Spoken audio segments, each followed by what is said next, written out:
નમસ્કાર દર્શક મિત્રો, ઘણા લાંબા સમયથી એવું કહેવાતું હતું કે ભારતીય અર્થવ્યવસ્થા એ બદથી બદતર તરફ જઈ રહી છે. એક જાણીતા અર્થશાસ્ત્રીએ, રાજનીતિજ્ઞ પણ છે, એમણે તો એવું કહ્યું હતું કે ભારતીય અર્થવ્યવસ્થા આઈસીયુમાં પહોંચી ચૂકી છે. એમાં બાકી રહેતું હતું તે પડ્યા પર પાટું એમ કોવિડના કારણે ભારતીય અર્થવ્યવસ્થા ઉપર એક મોટો વજ્રાઘાત થયો. લોકડાઉન આવ્યું, એકાએક 10 કરોડ જેટલા લોકો ગરીબીની રેખા નીચે સરકી જાય તે પ્રકારની પરિસ્થિતિનું નિર્માણ થયું. ધંધો પાણી દોહલા બની ગયા. પરપ્રાંતિયોએ ચાલતા તો ચાલતા અનેક સંકટો વેઠીને પણ પોતાના વતનની વાટ પકડી. શહેરોમાં સન્નાટો છવાઈ ગયો અને આ બધી પરિસ્થિતિ વચ્ચે ઉદ્યોગ ધંધાવાળાની શું સ્થિતિ હશે, અર્થવ્યવસ્થાની શું સ્થિતિ હશે, સામાન્ય માણસ સાંજ પડે શું ખાતો હશે, એની ચિંતા સૌને ઘેરી વળી. જગતનો તાત ખેડૂત. ઉત્પાદન તો ઘણું થયું. આ વખતે 40 લાખ મણ ઘઉં ગુજરાતમાં, 40 લાખ ટન ઘઉં ગુજરાતમાં પાક્યા. ઉનાળુ વાવેતર 35% વધુ થયું. પણ ખેડૂત વેચવા ક્યાં જાય? શાકભાજીના બજાર ખુલે તો શાકભાજી વેચે ને. એટલે આખી અર્થવ્યવસ્થા એક એવા બદનસીબ ચક્રમાં ફસાઈ કે જેને કારણે સરકાર આજ કે કાલ કંઈક જાહેર કરે અને એમને બચાવે તે પ્રકારની માગણી સાર્વત્રિક રીતે સર્વે દિશામાંથી શરૂ થઈ. સરકારે શરૂઆત કરી. રિઝર્વ બેંકના 3 કિસ્તમાં પેકેજ આવ્યા. રિવર્સ રેપો રેટ વધારે ઘટાડ્યો, ટીએલટ્રીઓ, ત્યાર પછી નાના એકમો માટે બીજું ટીએલટ્રીઓ 50,000 કરોડનું, ત્યાર પછી નાણામંત્રીએ 1.7 લાખ કરોડ ના રાહત પેકેજની જાહેરાત કરી. બજેટમાં મનરેગાના જે દર એમણે જાહેર કર્યા હતા એ આ પેકેજમાં ફરી એકવાર જાહેર થયા. સરવાળે 8 લાખ કરોડના પ્રોત્સાહનો જાહેર કર્યા બાદ ગઈકાલે એક પેકેજ જાહેર કરવામાં આવ્યું. દેશના માનનીય પ્રધાનમંત્રીજીએ 5 મુદ્દાનો કાર્યક્રમ લઈને આ દેશ વૈશ્વિક કક્ષાએ સ્થાન પામે, વૈશ્વિક કક્ષાનું આંતરમાળખાકીય સવલતો વિકસે, વિશ્વ વ્યાપારમાં એના ઉત્પાદનોની તૂટી બોલતી હોય એ પ્રકારની અપેક્ષાઓ સાથે અર્થવ્યવસ્થાને બુસ્ટર ડોઝ આપવા માટે 20 લાખ કરોડનું પેકેજ જાહેર કર્યું. 10% જીડીપીના થી સહેજ ઓછું એવા આ પેકેજમાં જાણે અજાણે અગાઉના 3 પેકેજ રિઝર્વ બેંકના અને નાણામંત્રીએ જાહેર કરેલા પેકેજની રકમ પણ સમાવી લેવાઈ, જે આજે જણાવ્યા પ્રમાણે લગભગ 8 લાખ કરોડ જેટલી થાય. એટલે આ પેકેજમાં બાકી રહેતી રકમમાંથી આજે નાણામંત્રીશ્રીએ લઘુ ઉદ્યોગો માટેના પ્રોત્સાહનો જાહેર કર્યા, કેટલીક છૂટછાટો જાહેર કરી અને સાર્વત્રિક રીતે ઉદ્યોગોમાં જોમ પૂરવાનો, પ્રાણ પૂરવાનો પ્રયત્ન કરવાનો એમનો ઈરાદો છે. એ વાત સાથે એમણે આજનું પેકેજ ખુલ્લું મૂક્યું. હજુ બીજા પેકેજ આવવાના બાકી છે. તો આજનું પેકેજ જે ઉદ્યોગોને લઈને છે તેના સંદર્ભમાં આજે આપણે ચર્ચા કરીશું. ગુજરાત સમાચારના આ અતિ લોકપ્રિય કાર્યક્રમમાં જેના પેનલ મેમ્બર્સ છે ઉદ્યોગોના પ્રતિનિધિ, પોતે જાતે જ ઉદ્યોગપતિ, સાણંદ ઇન્ડસ્ટ્રીયલ એસ્ટેટ નેનો થકી જે પ્રખ્યાત બન્યું તે, એના ઔદ્યોગિક એસોસિએશનના પ્રમુખ અને ફેડરેશન ઓફ ઇન્ડસ્ટ્રીઝ એસોસિએશનના સેક્રેટરી એવા ભાઈ શ્રી અજીતભાઈ શાહ, મારી સૌથી એક્સ્ટ્રીમ લેફ્ટ ડાબી બાજુ છે પ્રોફેસર ડોક્ટર બકુલભાઈ ધોળકિયા, કોઈ ઓળખાણના મોહતાજ નથી. ગુજરાતના એક એવા સપૂત જેણે રાષ્ટ્રીય અને આંતરરાષ્ટ્રીય કક્ષાએ પોતાનું નામ ઉજાળ્યું છે.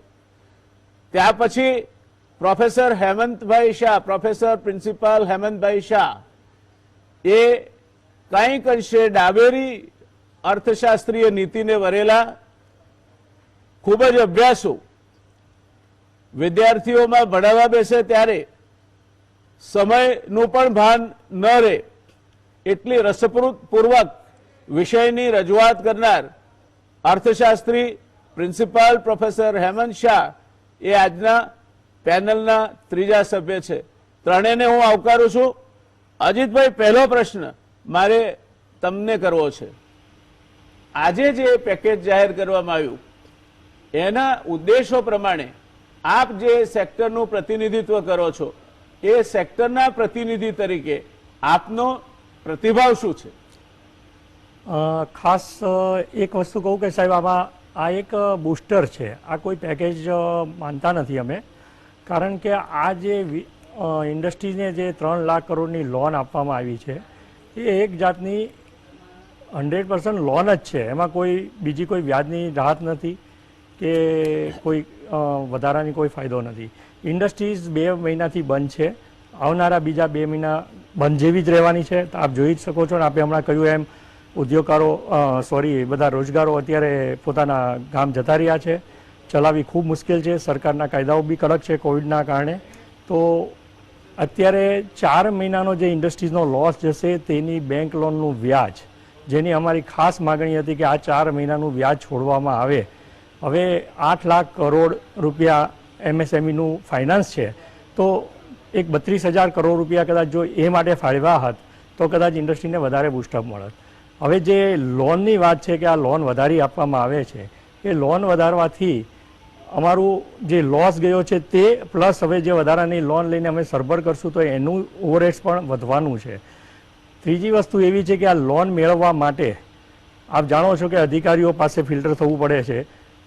આગળ પણ લોનો આવી જાહેર થયેલી હતી, પણ કેટલી મળી અને કોને મળી એ બધા જાણે છે.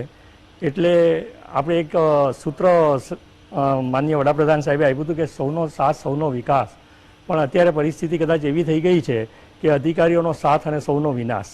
અત્યારે ઇન્ડસ્ટ્રીઝ ચાલુ કરવા માટે જે 20 તારીખથી આદેશો આપવામાં આવ્યા હતા એ કલેક્ટરશ્રીઓ અને અધિકારીશ્રીઓના હાથમાં જે એની પરમિશનો આપવામાં આવી હતી, હજુ પણ ઘણા ઉદ્યોગકારો પરમિશન માટે રાહ જોઈને બેઠા છે. હું તમને એક દાખલો આપીશ રાજકોટ કલેક્ટરનો, કે એમણે પરમ દિવસે CMએ જાહેરાત કરી દીધી કે ઉદ્યોગો ચાલુ થઈ જશે. આજની તારીખે હમણાં 1 કલાક પહેલાં પણ લગભગ 1700 ઉદ્યોગોને પરમિશન આપવામાં આવી નથી. તો આ વિકાસ કઈ રીતે થશે? અત્યારે ઇન્ડસ્ટ્રીઝ ખરેખર હેરાન થઈ રહી છે. એમાં સરકાર તરફથી ઠીક છે, જે હેલ્ધી યુનિટો છે એને કદાચ એડિશનલ વર્કિંગ કેપિટલ મળશે અને કદાચ એનું ડેવલપમેન્ટ કરશે, પણ જે ઇન્ડસ્ટ્રીઓ આ છેલ્લા 2 મહિનામાં અને આવતા 2 મહિનામાં લોસ કરવાની છે એને ફીડઅપ કરવા માટે સરકાર તરફથી હજી એવી કોઈ જાહેરાત થઈ નથી. NPA અને SIC યુનિટો માટે જે જાહેરાત કરી છે એ આવકાર્ય છે, કે કારણ કે એમાંથી કદાચ 2 લાખ યુનિટોને જે આપવાના છે એમાંથી કદાચ 1 લાખ યુનિટો પણ જો સર્વાઈવ થઈ જાય તો આ દેશ માટે બહુ સારી વાત છે. ત્રીજી વસ્તુ, જે એક્સપાન્શન માટે ઇક્વિટી ફીડ કરો ઇન્ફ્યુઝનની વાત છે 50,000 કરોડ રૂપિયા, એ પણ એક સારી વાત છે કે જેના કારણે ઇન્ડસ્ટ્રીઝને જે અત્યારે જરૂરિયાત હોય ફંડની અને VC વેરીફાઈ કરવી છે તો તેના માટે જરૂરી છે. ધન્યવાદ અજીતભાઈ. એવું લાગે છે સંસ્કૃતનો ધોળકિયા સાહેબ એક કદાચ આપને પણ ખ્યાલ હશે કે એક સંવાદ છે. એ સંવાદ એવું કે છે કે લક્ષમ દદામી, હું લાખ આપી શકું એમ છું, અયુતમ દદામી, અઢળક આપી શકું એમ છું, ન દદામી કપૂર્દિકા અહમ ઢફોર શંખોસ્મી, પણ હું કોડી પણ નહીં આપું કારણ કે હું ઢફોર શંખ છું. આ સરકાર કઈ જાહેરાત કરે? સરકારની જાહેરાતોમાં સરકાર કોણ છે નક્કી કરવાનો સમય પણ કદાચ આવી ગયો છે. મુખ્યમંત્રીશ્રીની કક્ષાએથી જાહેરાત થાય, એમના જ શહેરના કલેક્ટર એ એમની બાબુશાહીમાં, લાલ ફિતાશાહીમાં, એમના રૂઆબમાં, અને એવું એ જ કરે છે એવું નથી. આજે જ XMLA કાઉન્સિલના ચેરમેન બાબુભાઈ મેઘજી શાહે એક એવા જ સનદી અધિકારી જે અમદાવાદમાં એમનો રોબ જમાવી રહ્યા છે એમના માટે બહુ કડક શબ્દોમાં આલોચના કરી છે. તો આ સનદી અધિકારીઓ એ આ પ્રજાના માલિકો આ બ્રિટિશ હાકેમોની માફક વર્તે છે, એમાં જો ફેરફાર થાય ને તો બહુ મોટો ફાયદો થઈ જાય. આ હાકેમો એમ સમજીને ચાલે છે કે અમે માલિક છીએ, પ્રજા અરજદાર છે, અમે સરકાર છીએ, પ્રજા સાથે વ્યવહાર છે. આ હાકેમોને કોઈ અત્યારે પાઠ ભણાવવા વાળું છે ખરું? અમદાવાદના એ હાકેમ હોય કે પછી રાજકોટના એ હાકેમ હોય કે પછી સુરતના એ હાકેમ હોય, આ હાકેમો પોતાની જાતને એવા જગ્યાએ મૂકીને બેઠા છે કે અમે સ્થળ પર જે કહીએ તેનું જ તમારે પાલન કરવાનું. અમે કહીએ 5 વાગે દુકાનો બંધ થઈ જશે અને 2 કલાક પહેલા જ કહીએ તમારે દોડીને ટોળે વળીને ધજ્જીઓ ઉડી જાય ડિસ્ટન્સિંગની, એની અમારે કોઈ ચિંતા નથી. અમારે અમારું કામ કરવાનું છે, અમારે અમારા સ્ટેટિસ્ટિક્સ તૈયાર કરવાના છે. આ પેકેજનું અજીતભાઈએ જે કહ્યું એ હાર્દ છે. પ્રધાનમંત્રીશ્રીનો આશય ખૂબ જ સારો છે. નાણામંત્રીશ્રીએ આજે જે વાત કરી તે સંપૂર્ણપણે ભાવુક વાત હતી. પણ આ હાકેમો, આ બેફામ થઈને ચાલતી બ્યુરોક્રેસી, જેને કોઈ કહેવા વાળું જ નથી અને જેમના મન એમનો વિચાર એ જ કાયદો છે, એ જો આ આખા વાતમાં વળી પાછું પોતાની રીતે જ ચાલશે તો જે શુભાશયથી રિઝર્વ બેન્કે જાહેરાત કરી હતી, જે શુભાશયથી નાણામંત્રીશ્રીએ અગાઉ 1.7 લાખ કરોડનું પેકેજ જાહેર કર્યું હતું, તો બકુલભાઈ સાહેબ મારે પૂછવું છે કે પહેલા 2 પેકેજનું શું થયું આપના મત પ્રમાણે? પહેલા 2 પેકેજનું શું થયું? એમણે આપણે માનનીય નાણામંત્રીએ 2014 થી 2019માં શું થયું હતું એની વાત કરી, પરંતુ 1.5 મહિના પહેલા એમણે જે પેકેજ એનાઉન્સ કર્યું હતું તેનું શું થયું એની કોઈ ખાસ વાત કરી નથી. એટલે તમે મને પ્રશ્ન પૂછો છો, પરંતુ આ લોકડાઉનમાં ઘરે બેઠા બેઠા હું આનો જવાબ કઈ રીતે આપું? વાત સાચી છે આપની. એટલે મારી પાસે આના વિશે કોઈ માહિતી નથી. જેટલી માહિતી તમારી પાસે છે એટલી મારી પાસે છે. પ્રશ્ન એ નથી. આપણા દેશમાં આ જે આખું સરકારી તંત્ર છે એમાં આજે અધિકારીઓની વાત આપે કરી, એ ઓરિજિનલ ટાઇટલ હતું સિવિલ સર્વન્ટ્સ, એટલે સિવિલ સોસાયટીની જે સર્વિસમાં હોય તે. હવે એ બેઝિકલી મારી દ્રષ્ટિથી જોવા જઈએ તો આ જાતની મેક્રો ઇકોનોમિક એનાઉન્સમેન્ટ્સમાં દે આર ઇમ્પ્લિમેન્ટેશન એજન્ટ્સ. એનું કામ આને ઇમ્પ્લિમેન્ટ કરવાનું છે. હવે જેમ કે રિઝર્વ બેન્કે એનાઉન્સમેન્ટ કરી, ગાઈડલાઇન્સ આપી અને બેન્કોએ નક્કી કર્યું કે હવે આપણે શું કરવું, અને એને કારણે થઈને એનબીએફસી પાસે રિક્વાયર્ડ પ્રમાણમાં પૈસા પહોંચ્યા નહીં. રિઝર્વ બેન્કે ખાસા એવા પેકેજીસ આપ્યા તેમ છતાં. એવી રીતે આ મેક્રો લેવલની એનાઉન્સમેન્ટ્સનો માઇક્રો લેવલ ઇફેક્ટ એ વચ્ચે એને ઇમ્પ્લિમેન્ટેશન કઈ રીતે કરવામાં આવે છે તેના ઉપર આધારિત છે. હવે 3 લાખ કરોડનું બ્રોડ એનાઉન્સમેન્ટ થઈ ગઈ કે ભાઈ મોરેટોરિયમ, આઈ મીન કોઈ પણ જાતના કોલેટરલ ફ્રી, એટલે એમાં કોઈ કોલેટરલ નહીં. 1 વર્ષનું મોરેટોરિયમ, 4 વર્ષની લોન. હવે આની ડિસબર્સમેન્ટ તો નેચરલી સ્ટેટ લેવલે થશે. ડિસબર્સમેન્ટ થશે ફાઇનાન્શિયલ સિસ્ટમની થ્રુ. હવે એ ફાઇનાન્શિયલ સિસ્ટમની થ્રુ જ્યારે ડિસબર્સમેન્ટ થશે ત્યારે MSME, financial system, state government અને સેન્ટ્રલ ગવર્મેન્ટની વચ્ચે એક કોઓર્ડિનેશન જોઈશે. હવે આ કોઓર્ડિનેશન કમિટી કે કોઓર્ડિનેશન સિસ્ટમ સ્ટેટ લેવલે કઈ રીતે થશે એ નથી. નાઉ ધ પ્રોબ્લેમ ઇઝ કે macro economic announcements represent excellent intentions. સરકારના નોબલ ઇન્ટેન્શન્સ આમાંથી બહાર આવે છે, પણ આ નોબલ ઇન્ટેન્શન્સના ગ્રાસરૂટ લેવલે અસર એ એના ઇમ્પ્લિમેન્ટેશનથી થાય, અને એ ઇમ્પ્લિમેન્ટેશનની ડિટેલ્સ એ આપણને મળી નથી રહી. એઝ દે સે devil is in the details. એટલે ડિટેલ્સ કઈ કઈ છે એ જ્યાં સુધી ખબર ના પડે ત્યાં સુધી આપણે આ પેકેજીસ કેટલા સમયમાં ઇમ્પ્લિમેન્ટ થશે અને ક્યારે એનું શું અસર પડશે એ અત્યારના કહેવું અઘરું છે. એટલે મને લાગે છે કે મેક્રો ઇકોનોમિક એનાઉન્સમેન્ટ્સની સાથે સાથે સ્ટાન્ડર્ડ ઓપરેટિંગ પ્રોસિજર્સની એક હેન્ડબુક બનાવવી બહુ જરૂરી છે. અને એ સ્ટાન્ડર્ડ ઓપરેટિંગ પ્રોસિજરને ફોલો ના કરો તો જેમ અત્યારના લોકડાઉનનું ભંગ કરનાર સામે પગલાં લેવામાં આવે એમ સ્ટાન્ડર્ડ ઓપરેટિંગ પ્રોસિજર્સને કોમ્પ્રોમાઇઝ કરનાર સામે પણ પગલાં લેવામાં આવવા જોઈએ. એની રિસ્પોન્સિબિલિટી ફિક્સ થવી જોઈએ. આઈ થિંક જનતાને એટલો તો અધિકાર છે કે આટલી જે મોટી એનાઉન્સમેન્ટો થઈ એની જમીની લેવલે ગ્રાસરૂટ લેવલે શું અસર થઈ એનું એક પ્રોગ્રેસ કાર્ડ આપવામાં આવે. અત્યારના ઓનલાઈનના જમાનામાં ગવર્મેન્ટના પોર્ટલ ઉપર એનો પ્રોગ્રેસ રિપોર્ટ મૂકવો જ બહુ જરૂરી છે. અને એ પ્રોગ્રેસ રિપોર્ટમાં કયા ઓબ્સ્ટેકલ્સ છે એ આઈડેન્ટિફાય કરવા પણ એટલા જ જરૂરી છે. મને લાગે છે કે જ્યાં સુધી એમએસએમઈઝની પેકેજીસ માટે આ સ્ટાન્ડર્ડ ઓપરેટિંગ પ્રોસિજર અને મેથડ ઓફ ડિસબર્સમેન્ટ ઉપર ક્લેરિટી નહીં આવે ત્યાં સુધી આ એનાઉન્સમેન્ટ્સ એ મોરલ બૂસ્ટ કરશે, ઇકોનોમીને બૂસ્ટ કરશે કે કેમ, દેટ ટાઈમ કેન ઓન્લી ટેલ. આભાર બકુલભાઈ.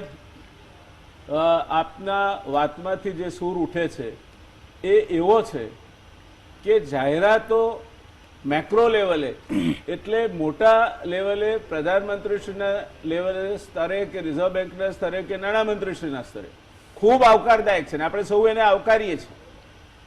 પણ નીચે જતા જતા એ જાહેરાતોનું શું થશે અને પેલા જે બેનિફિટ્સ અથવા લાભ આપવાનું જે નક્કી કર્યું છે એ લાભ લેવા માટેની પદ્ધતિ કઈ છે.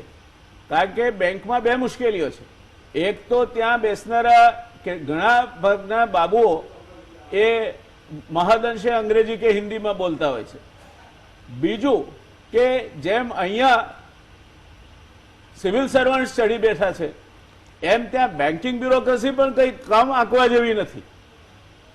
અહીંયા આપણે જોઈએ છે ને આપણને એમનો અનુભવ થાય છે જે પહેલા નહોતા. હું પણ એ સિવિલ સર્વિસના વ્યવસ્થાનો ભાગ રહીને આવું છું. એક જમાનામાં સરકાર કે તેના ઉપર ક્યારે પણ કલેક્ટર કે કમિશનરની વાત જવા દઈએ, મુખ્ય સચિવ કક્ષાના અધિકારી કે અધિક મુખ્ય સચિવ કક્ષાના અધિકારીએ પણ એ ન કર્યું હોય તો મુખ્યમંત્રી શ્રી એરપોર્ટથી દિલ્હી જતા એક અધિકારીને પાછા મોકલીને એમની ટ્રાન્સફર કરીને પીપામાં બેસાડી દેતા હતા.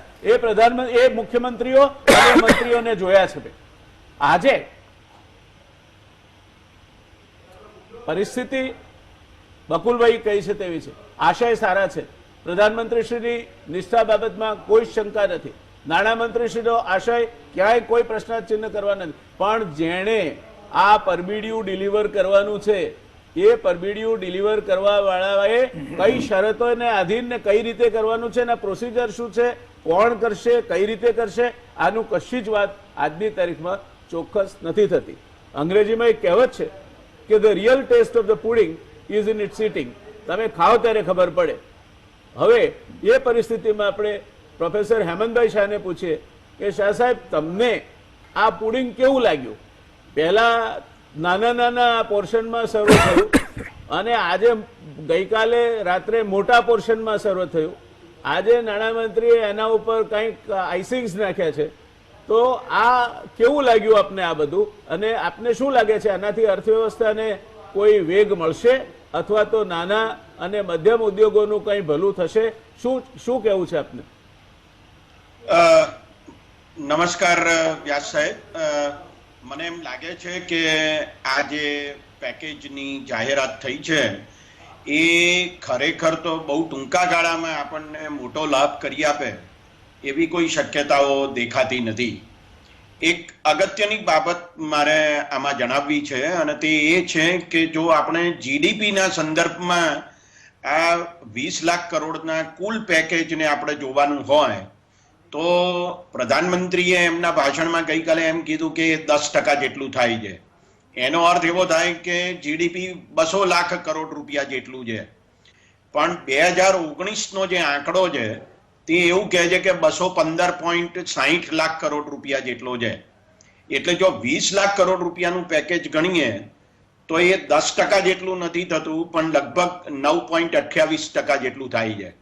એટલે 0.5% જેટલું ઓછું છે. આ ટકો પોણો છે એટલે બહુ નાનો આંકડો લાગે, પણ એ કરોડો રૂપિયા સુધી જાય એ બહુ સ્વાભાવિક છે. આ એક બાબત મારે જરા ધ્યાનમાં લેવી જોઈએ એવું મને લાગે છે. બીજો એક અગત્યનો મુદ્દો એ છે કે અત્યાર સુધીમાં જે પેકેજ જાહેર થઈ ચૂક્યા છે ગઈકાલ પહેલા, એમાં જે રિઝર્વ બેન્કે જે પેકેજીસ જાહેર કર્યા છે એની રકમ લગભગ 8 લાખ. હલો, હા, આપ ચાલુ રાખો.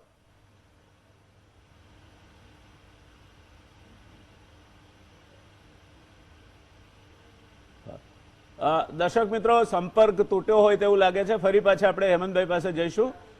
દરમિયાનમાં ધોળકિયા સાહેબ, મારે આપને પૂછવું હતું કે આ જે કંઈ 9.28% ગણો કે એથી ઓછું વધતું ગણો, પણ સાચો રસ્તો એ સરખામણીનો એવો નથી. પર કેપિટા જીડીપી ગણીએ આપણે અને પછી વિશ્વમાં આપણે કેટલું આપીએ છીએ તેની વાત કરીએ. અમેરિકા 10% જીડીપી ના આપે અને ભારત 10% જીડીપી ના આપે, એમાં કંઈ બધું સરખું જ ગણાય કે per capita GDP is a better way of comparing? Obviously per capita GDP is a better way of comparing, પરંતુ એ વાત આપણે હમણાં જવા દઈએ. મેઇન વસ્તુ એ છે કે 20 લાખ કરોડ એ આપણા દેશ માટે ઘણું મોટું પેકેજ છે, એમાં કોઈ શંકાને સ્થાન નથી. 2008માં આટલું મોટું પેકેજ નહોતું. એટલે ટકાવારીની વાત આપણે પછી કરીશું, પરંતુ સાઇઝની ટર્મ્સમાં આપણા દેશમાં એનાઉન્સ થયેલું લાર્જેસ્ટ પેકેજ છે આ, એ બાબત કોઈ ડિસ્પ્યુટની મેટર નથી. પ્રશ્ન એ નથી. પ્રશ્ન એ છે કે જો આપણે એરિથમેટિકની વાત કરીએ તો રિઝર્વ બેન્કે જે પેકેજીસ એનાઉન્સ કર્યા 3 ઇન્સ્ટોલમેન્ટની અંદર, એ 5,74,000 કરોડ જેટલા પેકેજીસ હતા. ફાઇનાન્સ મિનિસ્ટ્રીએ 1.7 લાખ કરોડ એનાઉન્સ કર્યા. એટલે અત્યાર સુધી એનાઉન્સ થયેલા પેકેજીસની વેલ્યુ છે 7,44,000 કરોડ. એટલે લગભગ 7.5 લાખ કરોડનું પેકેજ એનાઉન્સ થયું છે. ઓનરેબલ પ્રાઇમ મિનિસ્ટરે 20 લાખ કરોડની વાત કરી, એટલે વધ્યા 12.5 લાખ કરોડ રફલી. આજે જે એનાઉન્સમેન્ટ ફાઇનાન્સ મિનિસ્ટરે કરી એનો જો આપણે સરવાળો કરીએ તો ધેટ વર્ક્સ આઉટ ટુ 5,90,000 થી 95,000 કરોડ. એટલે લગભગ 6 લાખ કરોડ જેટલું પેકેજ એમણે આજે એનાઉન્સ કર્યું. એટલે જે 12.5 લાખ કરોડ રહ્યા એમાંથી આ 6 લાખ કાઢી નાખો તો હજી 6.5 લાખનું પેકેજ આવવાનું બાકી છે. બરાબર. પણ પ્રશ્ન એ છે કે મેં કહ્યું ને કે ઇન્ટેન્શન્સ આર વેરી નોબલ. અત્યારના એમએસએમઈઝને પ્રોબ્લેમ શું છે? આ પરિસ્થિતિમાં એમના બધા એસેટ્સ ગીરવી મુકાઈ ચૂક્યા છે. એમની પાસે કોલેટરલમાં કશું છે જ નહીં. 2-2.5 મહિનાથી ઉત્પાદન બંધ છે. એટલે હવે ઇન્ડસ્ટ્રીને શરૂ કરવા માટે વર્કિંગ કેપિટલની જરૂર પડે તો એ ક્યાંથી આવશે? એટલા માટે ઓટોમેટિક શબ્દનો ઉપયોગ કર્યો, કોઈ પણ જાતના કોલેટરલ વગરનો ઉપયોગ કર્યો. 1 વર્ષનું મોરેટોરિયમ, એટલે 1 વર્ષ સુધી હપ્તા નહીં ભરવાના. હવે આ બધાથી પંપ પ્રાઇમિંગ થશે, પણ પ્રશ્ન એ છે કે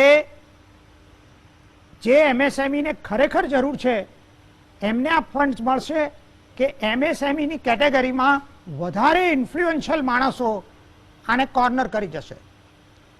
એગ્રીગેટ્સમાં પ્રોબ્લેમ એ છે કે ટોટલ્સ હાઇડ લોટ ઓફ થિંગ્સ. હવે જો ટોટલની જ વાત કરીએ તો 45 લાખ યુનિટ્સને આનો ફાયદો થશે. હવે 3 લાખ કરોડને જો 45 લાખથી ભાગીએ તો ઓન એન એવરેજ એક યુનિટને 7 લાખ રૂપિયા મળે. હવે 7 લાખ રૂપિયા એક કેટલા મહિનાના પ્રોબ્લેમને સોલ્વ કરશે એ અત્યારના કહેવું અઘરું છે. ખરેખર નાનું માઇક્રો યુનિટ હોય તો 7 લાખ રૂપિયા ઇનફ છે, પરંતુ મોટું યુનિટ હોય કે જેનો ટર્નઓવર 50-60 કરોડ જેટલો હોય તો એને માટે 7 લાખ રૂપિયા may not be adequate amount. એટલે આના distributive aspects are very important. અને આ બધા જ ઇમ્પ્લિમેન્ટેશનના ઇસ્યુઝ છે કે આનું કઈ રીતે એક્ઝેક્ટલી ઇમ્પ્લિમેન્ટ કરવામાં આવશે, પ્રાયોરિટાઇઝ કોણ કરશે, આમાં રાજ્ય સરકારનો કોઈ રોલ ખરો કે ફક્ત બેન્કિંગ સિસ્ટમ જ બધું નક્કી કરશે. એટલે I think at the end of the day જો આ ટ્રેડ બોડીઝ અને એમએસએમઈ બોડીઝ અને સરકારની વચ્ચે નિગોશિએશન ટાઈપની સિચ્યુએશન ઊભી થાય તો એ બહુ અનફોર્ચ્યુનેટ હશે. એટલા માટે એસેસમેન્ટ કરવાની જરૂર છે. આમાં એક વાતની મને બહુ નવાઈ લાગી કે પેકેજ એનાઉન્સ થયા પછી પ્રેસ કોન્ફરન્સમાં એક જર્નાલિસ્ટે સવાલ પૂછ્યો ફાઇનાન્સ મિનિસ્ટરને કે આ તમે એમએસએમઈની ડેફિનિશન ચેન્જ કરી, લિમિટ વધારી, તો એ વધારેલી લિમિટમાં કેટલા નવા એન્ટરપ્રાઇઝીસને બેનિફિટ મળશે? જવાબ મળ્યો કે એનું કેલ્ક્યુલેશન અમે કર્યું નથી. She will not have the answer. પછી એને પૂછ્યું કે મારા કોઈ આઈએએસ અધિકારી પાસે જવાબ છે? ત્યાંથી કોઈ જવાબ આવ્યો નહીં. I think this episode indicates કે ઇમ્પ્લિમેન્ટેશનનું ધ્યાન ખરેખર રખાયું નથી જેટલું રાખવું જોઈએ. થેન્ક યુ સાહેબ. હેમંતભાઈ, ફરી પાછા આપનો સંપર્ક કપાઈ ગયો તો ફરી પાછો આપની પાસે આવવા ચાહીશ. જી, આપ જે વાત કહી રહ્યા હતા તે આગળ વધારો પ્લીઝ. મારો જે કહેવાનો મુદ્દો હતો તે એ હતો કે અત્યાર સુધી જે પેકેજીસ જાહેર થયા છે એમાં રિઝર્વ બેંકના જે પેકેજ છે એ પેકેજ મૂળભૂત રીતે એ મોનેટરી પોલિસીના ભાગ છે એમ કહેવાય. પેકેજ એવું જ્યારે આપણે કહીએ છીએ ત્યારે મને લાગે છે કે સરકારે પોતે પોતાની ફિસ્કલ પોલિસીમાં ખર્ચો કરવાનો છે. જો એ ફિસ્કલ પોલિસીમાં એટલે કે બજેટમાં જો એ ખર્ચો ના ઉમેરાવાનો હોય તો એને પેકેજ કેવી રીતે કહેવું એ પણ મને તો મોટો સવાલ લાગે છે. ભારત સરકારનું જે બજેટ છે એ 30,42,000 કરોડ રૂપિયાનું આ વર્ષનું બજેટ છે અને આ વર્ષનું બજેટ એ ગયા વર્ષના બજેટ કરતા એ લગભગ 3 લાખ કરોડ રૂપિયા જેટલું વધારે છે. હવે જો આ કોરોના મહામારીના કારણે આ 3 લાખ કરોડ રૂપિયામાં વધારો ના થવાનો હોય, ખર્ચમાં વધારો ના થવાનો હોય તો એનો અર્થ એ થયો કે એને કોઈ પેકેજ આપ્યું જ નથી એમ હું સમજુ છું. એટલા માટે કે જે ફિસ્કલ ડેફિસિટ છે, રાજકોષીય ખાધ છે, એ ગયા વર્ષે સુધારેલા અંદાજ મુજબ એ 3.8% જેટલી જીડીપીના અંદાજવામાં આવી છે અને જ્યારે નવા વર્ષનું બજેટ આપ્યું એટલે આ વર્ષનું જે બજેટ આવ્યું એમાં એમણે 3.5% જેટલી અંદાજી છે. હવે જો આ વધારીને તમે 4%, 6%, 7% ન કરવાના હોવ તો એનો અર્થ એવો થાય છે કે અર્થતંત્રમાં નવું નાણું આવવાનું નથી અને જો નવું નાણું નહીં આવે તો આ અર્થતંત્રને બૂસ્ટ મળશે, એને ધક્કો વાગશે એવું માનવું વધારે પડતું છે. એટલે મારો મહત્વનો મુદ્દો એ છે કે સરકારે પોતે ખર્ચ વધારવાની જરૂર છે. 2003નો જે કાયદો છે FRBM એક્ટ એમાં જે રાજકોષીય ખાધની મર્યાદાઓ નક્કી કરવામાં આવી છે એ મર્યાદાઓને તમે અત્યારે બાજુ પર મૂકો. એમાં કંઈ એવું તો છે જ નહીં કે એ મર્યાદાઓને ફરજિયાતપણે કોઈ પણ હિસાબે વળગી રહેવું જોઈએ. તો એ પ્રકારના સંજોગોમાં મને એમ લાગે છે કે રાજકોષીય ખાધ વધશે તો વધારે અર્થતંત્રને વેગ મળશે. અને આપણા રિઝર્વ બેંકના ભૂતપૂર્વ ગવર્નર ડી સુબ્બારાવે હજુ હમણાં જ 3-4 દિવસ પહેલા એમ કહ્યું છે કે રાજકોષીય ખાધ વધારવાની જરૂર છે.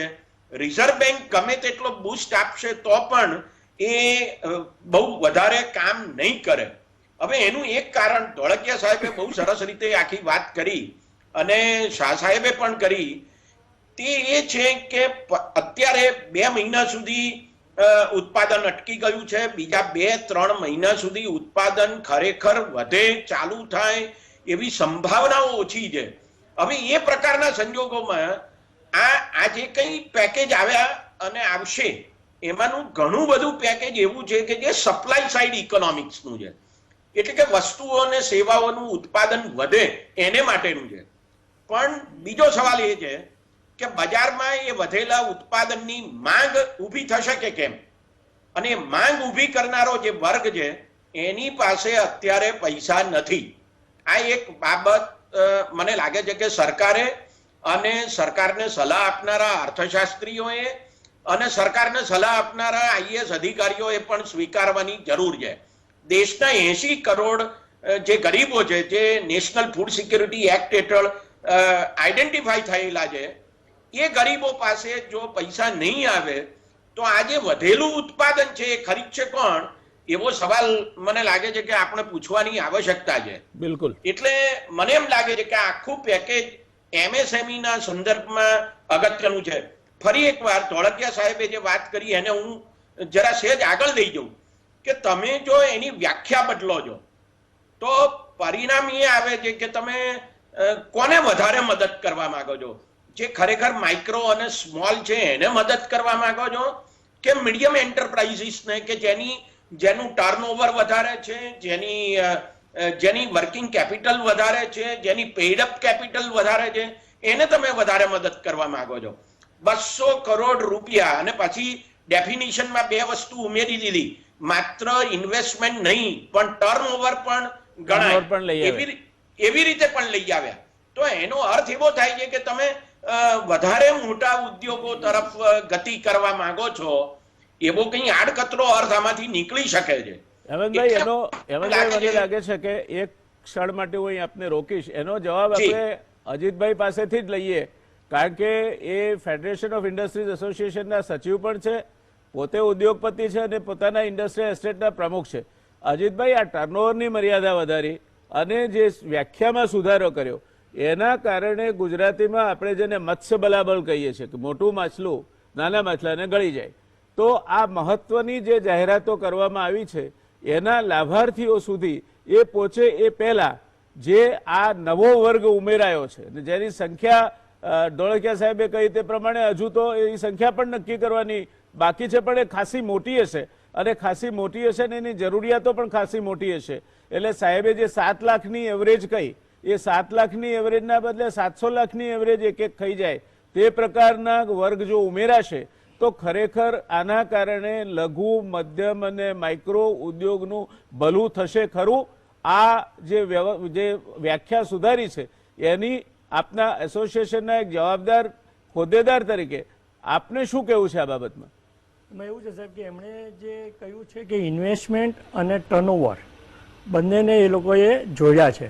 હવે ઇન્વેસ્ટમેન્ટથી પછી જો ટર્નઓવર પર જ્યારે જોડાય, મોટા બને અને એને તમે એમએસએમઈમાં રાખો તો બરાબર છે, પણ માનો કે અત્યારે ઇન્વેસ્ટમેન્ટની તમારી જે કન્ડિશન છે એ નથી, પરંતુ ટર્નઓવરની કન્ડિશન છે ને જો એમએસએમઈમાં આવી જાય છે તો એ ખોટું છે અને એ નાના ઉદ્યોગને તમે આપે કહ્યું એવી રીતે ખાઈ જશે.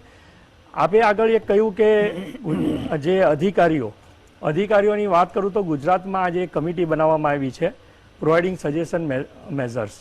હવે એની અંદર તમે કમિટીમાં જોશો તો દરેક અધિકારીઓને નીમવામાં આવ્યા છે. ગ્રાઉન્ડ રિયાલિટી જાણનારા કોઈ મહાજન કે કોઈ બીજા વ્યક્તિઓને ગુજરાતમાં તમને કોઈ જડતા નથી. બધા જ અધિકારીઓને ગ્રાઉન્ડ રિયાલિટીની ખબર નથી હોતી, એ હું અહીંયા સ્પષ્ટપણે કહીશ. અમે અમારો અનુભવ કહું છું કે 20 તારીખથી આજ સુધી ઉદ્યોગો ચાલુ કરવા માટે આખા ગુજરાતમાં તમામ ઉદ્યોગકારો હેરાન થયા છે, જસ્ટ બીકોઝ ઓફ અધિકારીઓ.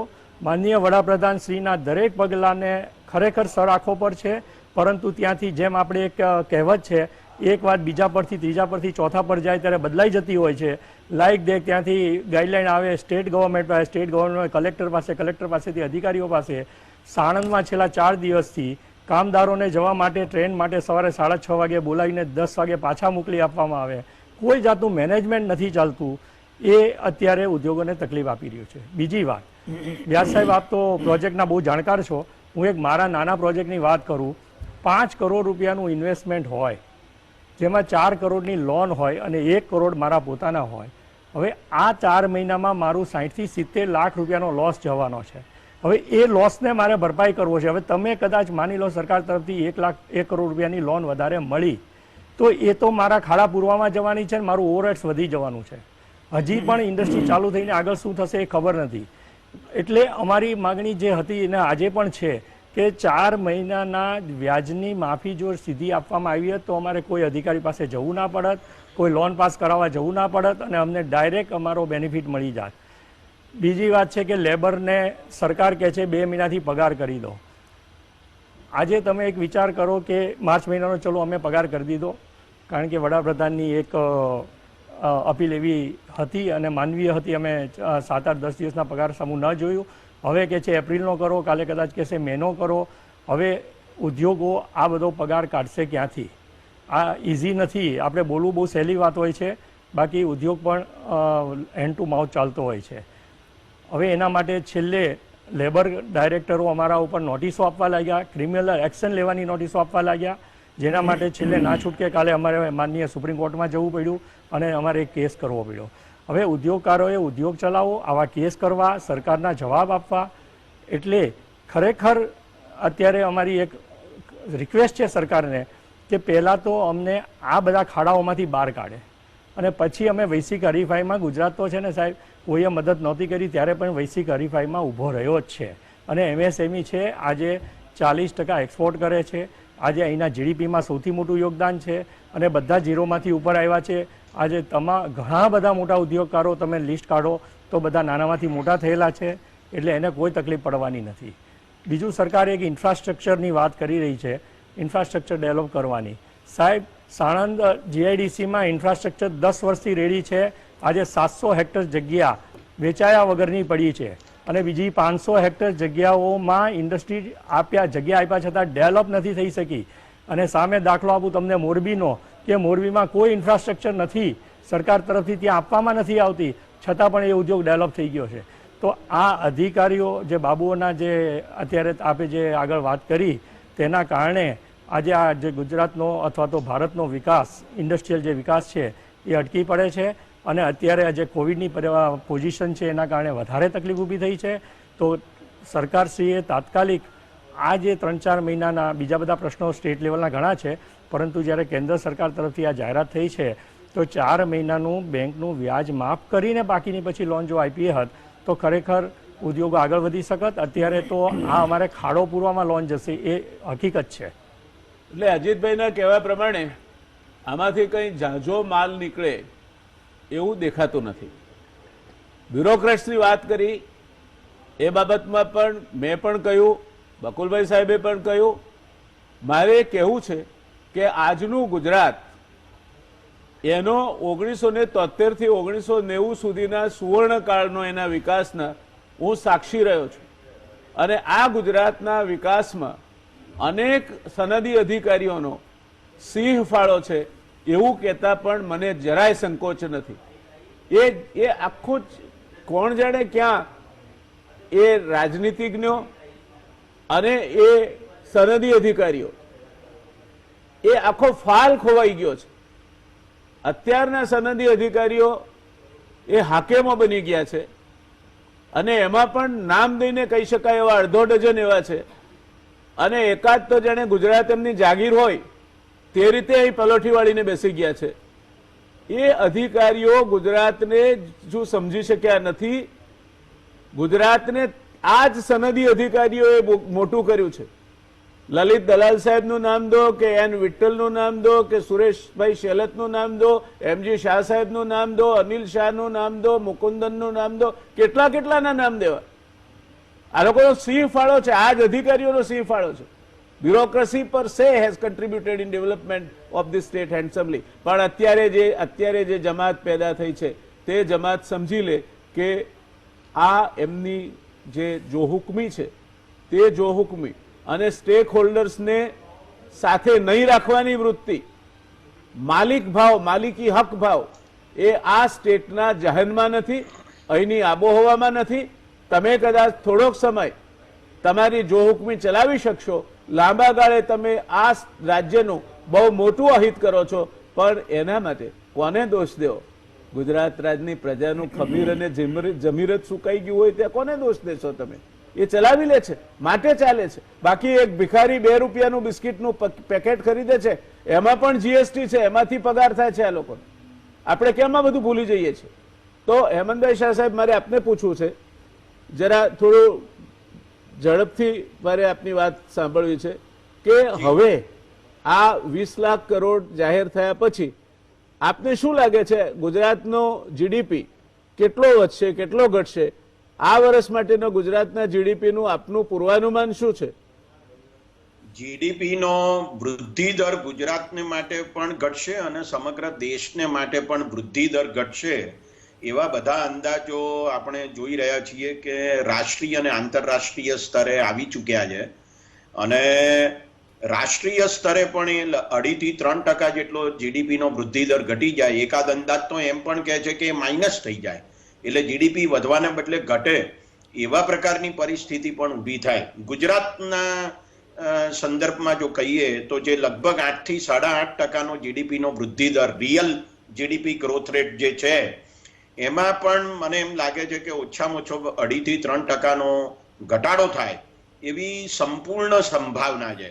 એનું એક અગત્યનું કારણ છે, અજીતભાઈ વધારે સારી રીતે એ બાબત જાણે છે અને કહી શકે તેમ છે કે જે મજૂરો અહીંયાથી ગયા છે એ આપણને એવું લાગે છે ખરું કે આ 2 મહિનામાં પણ પાછા આવશે? મને નથી લાગતું કે દિવાળી સુધી પણ પાછા આવે. 2 મહિના પછી શરૂઆત થશે. એ શરૂઆત થશે. એનો અર્થ એવો થાય છે કે આ લાખો મજૂરો જે અહીંયાથી ગયા છે એ પાછા નહીં આવે તો ત્યાં સુધી તમે સરકાર માની લો કે મંજૂરી આપે, રિઝર્વ બેંક કે બેંકો તમને લોન આપે, તેથી મજૂરો વિના ઉત્પાદન કેવી રીતે થશે? આ વાત મને લાગે છે કે બહુ ગંભીર છે. મને યાદ છે કે એક મજૂર જે વાપીથી નીકળ્યો હતો અને આસામ પહોંચ્યો, અને આસામ પહોંચ્યા પછી એ એવું બોલ્યો કે મારી જિંદગીમાં હું કોઈ દિવસ હવે એમ કે આસામની બહાર નહીં જઉં. એ વાપીથી નીકળેલો છે, 27 દિવસે એ માણસ ત્યાં પહોંચ્યો છે.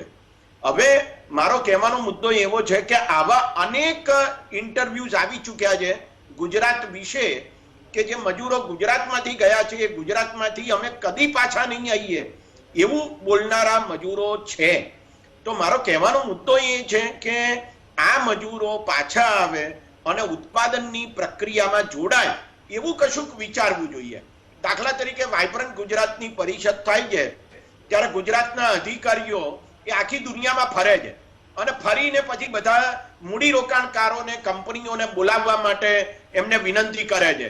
તો મને એવું લાગે છે કે આપણા અધિકારીઓ અને ઉદ્યોગ મંડળોના પ્રતિનિધિઓ એ જ્યાંથી આ મજૂરો આવ્યા છે, રાજસ્થાન હોય, બિહાર હોય, યુપી હોય, આસામ હોય, બંગાળ હોય, તેલંગાણા હોય, આંધ્રપ્રદેશ હોય, એમપી હોય, તો એ ત્યાં જાય અને એમને ભાવપૂર્વક બોલાવે અને એમને ખાતરી આપે કે જે પ્રકારની ભૂતકાળમાં મુસીબતો એમને માટે ઊભી થઈ છે એવી નહીં થાય.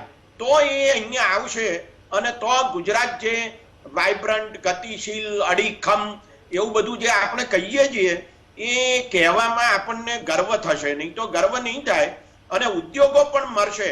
મને એવું લાગે છે કે સરકાર, મધ્યમ વર્ગ અને આ ઉદ્યોગો, એના માલિકો, એ બધાને પહેલી વાર આજે એવું લાગી રહ્યું છે કે આ મજૂરો એ ખરેખર આ વાઇબ્રન્ટ ગુજરાતના સર્જકો છે, આપણે એમને ભૂલવા ના જોઈએ. બહુ સાચી વાત છે. આ બાબત મને લાગે છે કે સૌથી વધારે મહત્વની છે. હેમંતભાઈ, આપણે ખૂબ મહત્વના મુદ્દા ઉપર ચર્ચા છેડી.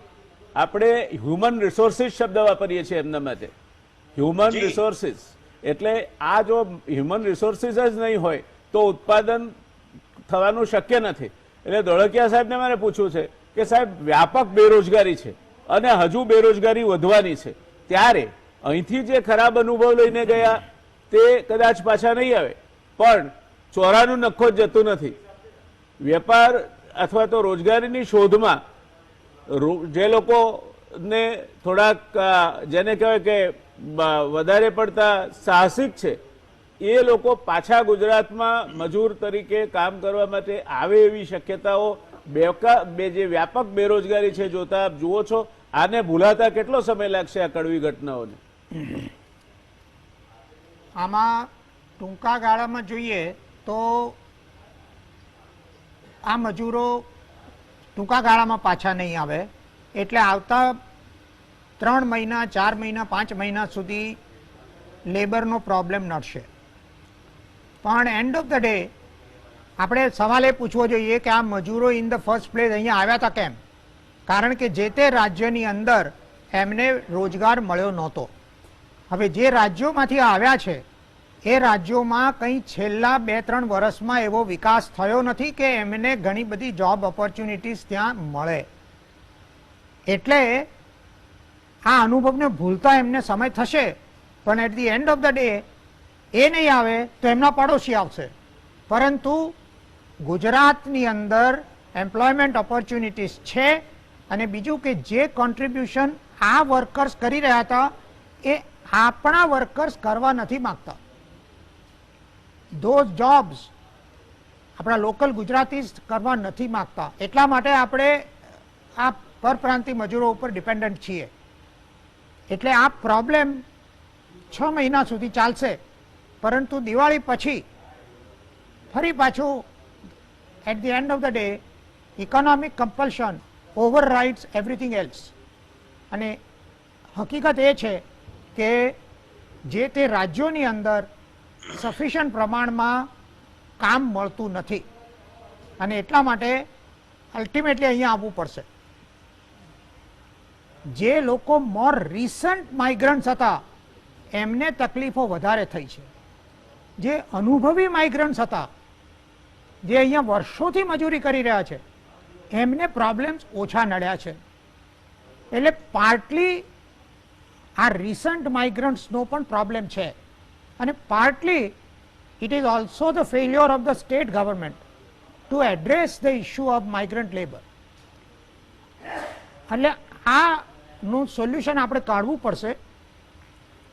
થોડું વધારે કમ્પેશન અને સિમ્પથેટિક એટીટ્યુડ જો લોકડાઉન એનાઉન્સ થયો ત્યાર પછી તરત કરવામાં આવી હોત તો કદાચ આ પ્રોબ્લેમ આટલો એગ્રેવેટ ના થાત.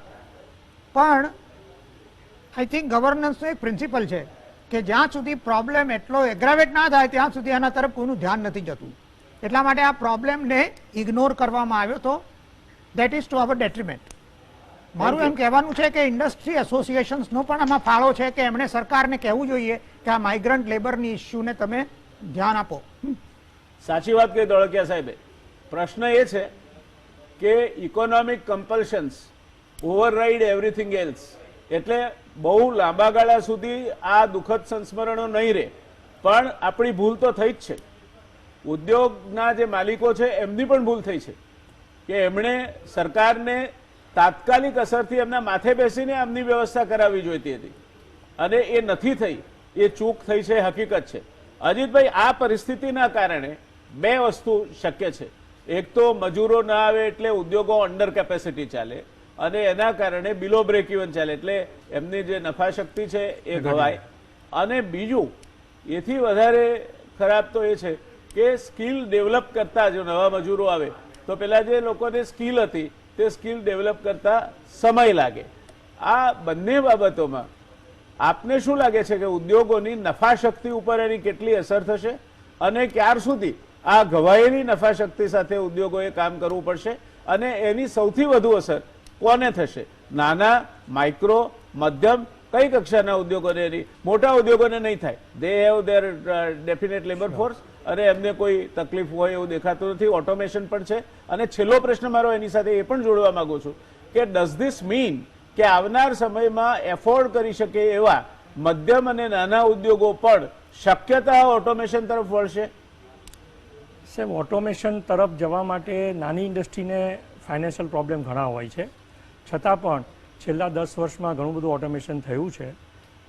રહી વાત જે વર્કરોની કહો છો, એ વર્કરો 2 મહિના પછી, 2 મહિના તો ભૂલી જ જવાનું છે, 2 મહિના પછી શરૂ થશે. સરકારની પણ ક્યાં ચૂક થઈ કે પહેલાં મોકલી ના દીધા, અને હવે જ્યારે 1.5 મહિના સુધી માલિકોએ સાચવ્યા, અને હવે જ્યારે ઇન્ડસ્ટ્રી ચાલુ થઈ ત્યારે સરકારે કહ્યું કે એમને મોકલી આપો. હવે એ મોકલી આપ્યા છે, એ 2 મહિના સુધી નહીં આવે.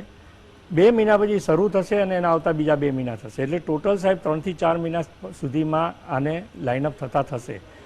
પરંતુ એક બીજી વાત જણાવી દઉં કે 4 લાખ વર્કરો અહીંથી માઇગ્રેટ થયા છે ને પહેલાં પણ કદાચ 3-4 લાખ થયા છે. એક થોડોક ફાયદો એ હતો કે હોળીનો સમય હતો એટલે અમુક મજૂરો ત્યાં જ હતા, એટલે હજી આવ્યા નહોતા એટલે એ પણ ત્યાં જ રોકાઈ ગયા હતા. એટલે ગુજરાતની જે ટોટલ રિક્વાયરમેન્ટ છે કામદારોની એની મને લાગે છે કે 25% માઇગ્રેટ થઈ છે અત્યારે. બાકી આપણી લોકલ અને રોકાયેલી છે જે વર્ષોથી હોય તે, અને ઘણા પણ હજી અમારી ફેક્ટરીઓમાં પણ રોકાયેલા છે. એટલે 50% કેપેસિટીમાં જે કામ ચાલુ કરાવ્યું છે એ થઈ રહ્યું છે. ધીમે ધીમે એમાંથી આગળ આવશું. પણ આપણે જે કહ્યું એ બ્રેક ઇવન, બિલો બ્રેક ઇવનની જે વાત છે, ખરેખર એ નફાશક્તિ નથી ઘટતી, ખોટમાં જઈ રહ્યા છીએ. અને એ ખોટ આવનારા 4 મહિના સુધી નથી સરખી થવાની, અને એના પ્રશ્નો આગળ જતા નડશે. 240 દિવસ એનપીએ થવા માટેનો ટાઈમ વધારી આપ્યો છે. 1 વર્ષ પછી આપ જોજો એમએસએમઈમાં એનપીએનું પ્રમાણ ઘણું મોટું હશે, અને એના કારણે ભારતમાં રોજગારીનું, બેરોજગારીનું જે પ્રમાણ છે એ પણ વધી જશે, એ નિશ્ચિત છે. પછી તમે બહારના ઉદ્યોગો લાવીને ખાલી બતાવો કે ભાઈ ટોટલ ઉદ્યોગીકરણ આપણી પાસે વધી રહ્યું છે, પરંતુ જે સૌથી વધારે રોજગારી આપે છે જે ભારતમાં, અને સૌથી ઓછા પૈસામાં રોજગારી આપે છે, અને સૌથી વધારે એમાં એન્ટરપ્રિનર તૈયાર કરે છે એવી ઇન્ડસ્ટ્રીઝ અત્યારે ખરેખર મુશ્કેલીમાં, એટલે ભયંકર મુશ્કેલીમાં છે. અને એનું કારણ વધારે સરકાર કરતાં પણ હું જોઈ રહ્યો છું કે અધિકારીઓ છે, અને જો એ સુધારવામાં નહીં આવે, એ લિંક કંઈક સાથે રાજદ્વારીઓને નહીં જોડવામાં આવે તો આગળ જઈને બહુ ભયંકર પરિણામ આવશે, એ નિશ્ચિત છે. ધન્યવાદ. હેમંતભાઈ, અત્યારે બેરોજગારી તો 44 વર્ષ 45 વર્ષની ટોચે છે, અને હજુ અજીતભાઈ કહે છે કે બેરોજગારી વધશે.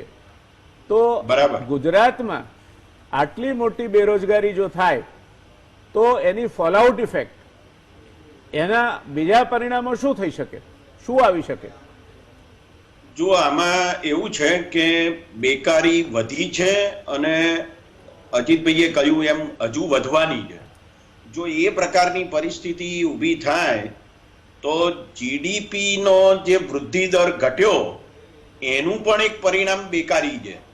અને બીજી બાજુ જે ઓટોમેશન વગેરે આવી રહ્યું છે, જેને આપણે સ્ટ્રક્ચરલ અનએમ્પ્લોયમેન્ટ કહીએ છીએ, એવા પ્રકારનું એક સ્ટ્રક્ચરલ અનએમ્પ્લોયમેન્ટ ઊભું થઈ રહ્યું છે, એ પણ એક મોટી સમસ્યા છે. પણ મને લાગે છે કે ગ્રામ વિસ્તારોમાં રોજી આપવા માટેની જે નરેગા યોજના છે, જેને national rural employment guarantee act 2005, આ હેઠળ જે રોજગારી આપવામાં આવે છે, એ રોજગારીના માટે અત્યારે કેટલાક કામો છેલ્લા 10 દિવસથી ગુજરાતમાં શરૂ થયા છે.